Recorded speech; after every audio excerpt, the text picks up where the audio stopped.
महाभारत की रणभूमि में अर्जुन को भगवान श्री कृष्ण द्वारा दिया गया ज्ञान सर्वश्रेष्ठ ज्ञान माना गया है।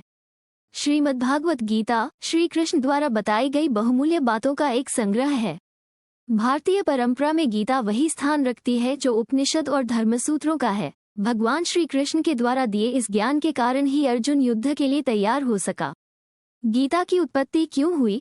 गीता की उत्पत्ति कौरव और पांडवों के युद्ध के समय कुरुक्षेत्र में मानी जाती है। भगवान श्री कृष्ण अर्जुन के रथ के सारथी बने थे। जब युद्ध भूमि में अर्जुन ने देखा कि विपक्ष में उन्हीं का परिवार खड़ा है, जिसके कारण वो परिवार के मोह से घिर गए, तब अर्जुन ने भगवान श्री कृष्ण से कहा कि यह तो अधर्म है। मैं अपने ही परिवार के साथ राज्य के लिए कैसे लड़ सकता हूँ? अर्जुन ने कहा कि हे माधव, अपने ही परिवार के विरुद्ध मैं खड़ा नहीं हो सकता।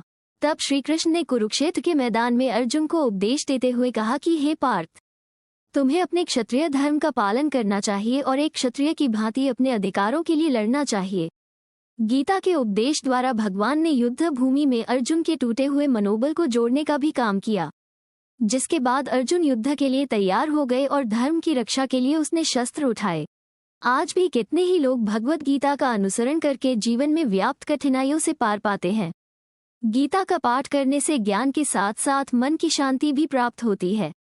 गीता का पाठ रोजाना करने से जीवन की परेशानियों के हल मिल जाते हैं। ये भी मान्यता है कि गीता का पाठ करते समय हाथ में सूत्र यानी धागा बांधने से नकारात्मक शक्तियां दूर रहती हैं। श्रीमद्भगवत गीता को जीवन का सार माना जाता है।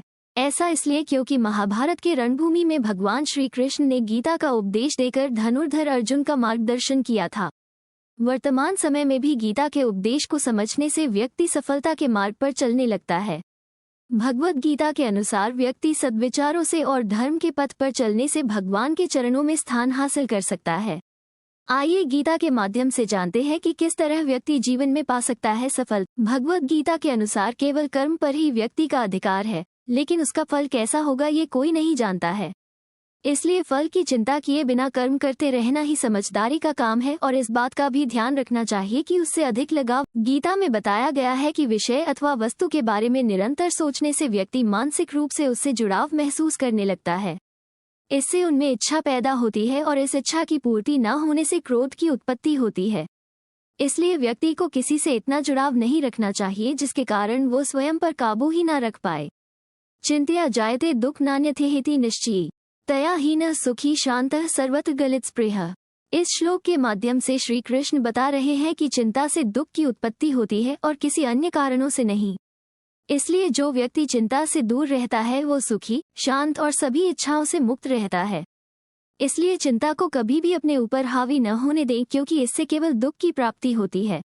मानापमान्य स्तुल्य स्तुल्यो मित्रोरिपक्षियों सर्वारंभ परित्यागी गुणातीतः सा उच्यते। इस श्लोक में ये बताया गया है कि जो व्यक्ति मान अथवा अपमान में एक समान व्यवहार करता है, जो मित्र और प्रतिपक्ष में रहते हुए भी समान रूप से कार्य करता है, जो किसी प्रकार के अभिमान से रहित है, उसे श्रेष्ठ अथवा गुणवान व्यक्ति माना जाता है।